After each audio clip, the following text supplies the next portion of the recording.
Soso. Baba Soso. Handiko. Ndibeuka mari kurwa munoze kumasaluni kwetu kuri kuzara munoziya.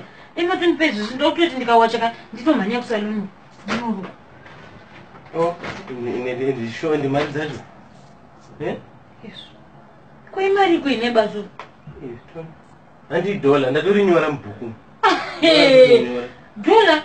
Ndiri kwechine dola. Mari dzati kushandisa mba muno muti kunyora bhodzi budget yacho. Ndati mara ndiri kwechine dola. Uri kwakama 100 lines. 100 lines kunorwa free hand nini? Free hand kuita sei? Ayo, shuwa ni Christmas imi munditenda unorwa free hand shuwa. Rukwa free hand iyo. Kuti zvidini?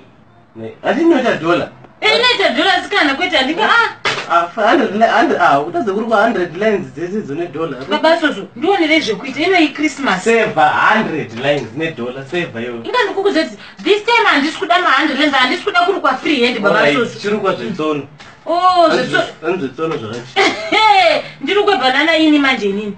Banana kuti banana ndiri choose imwe chiri kwa kana apple in. Apple in? Kana pineapple in ungari uchirega uri kwa banana in. Yesu, handisi kumanikidza. Nje baba. Makambona kune inonzi apple in. Apple in. Pineapple in. Tingavati banana in one. Kune zvitsono zvebanana in. Handiri kwebanana in, handiri kwe 100 lines. Handisi kuda izvozvo. Zvaona kuti zvikumboita mari. $20 Baba Soso. Ndozvinoda kuruku nai. Itya mwari, $20. Tingabudisa $20 yemusoro wako yo. Christmas ke yima usina Christmas. Kuti wagwa musoro wemombe. Mimabona. Dai musoro wemombe ndemboti pamwe todya nyama. Yesu. Musoro wako musoro. Sikeni mukenza musoro wangu nemombe inini. Kada yangu wefish, musoro wefish unotopedza sadza utori nani. Ndi Baba Soso munotaura zvamunoda inini. Kana musoro wecabbage bozi. Cabbage zitori nani zvinotombochofa. Sikeni mukungodzedza musoro wangu nezvinhu zvese izvozvo. Iwe, dai kumboziya kuti government ikurecommenda say free hand. It's recommended by the government.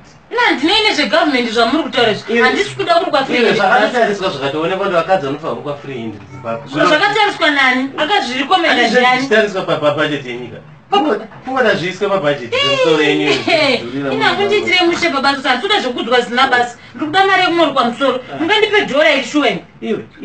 Inini ndinoda kuona wakarukwa free hand. Ameno kana unless kana kutorukirwa ameno unoda kurukirwa. Baba Soso.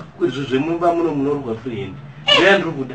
Wone zvekuita Baba Soso, handisi kuda kurukwa ma100 lines, handisi kuda kurukwa banana ini, ndikuda kurukwa musoro wangu. Problem yako uonekere. Nai, free hand sure. Free hand, mwana free hand, ini ndonzi free hand, zvingabude. Free hand, dai waitoverenga mapepa, waitoona kuti free hand ndoiri munhu yakazara pamawati, ndoiri recommended. Kunani? Nai. Handisi vanhu pa WhatsApp ini, handisi vanhu vano zvinoineni zvegovernment izvo. Zvegovernment nembamendu zvine basa rechi. Handisi kuda kurukwa iyo, ndikuda kurukwa mumusoro wangu. Nai. Izvo ndichipedza kuwacha Baba Soso, handisina zvekutaura nemi, ndikuda mari.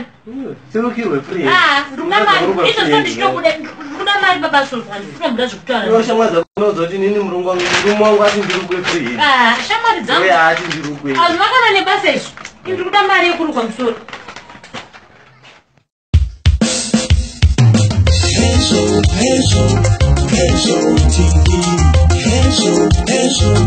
Henso TV.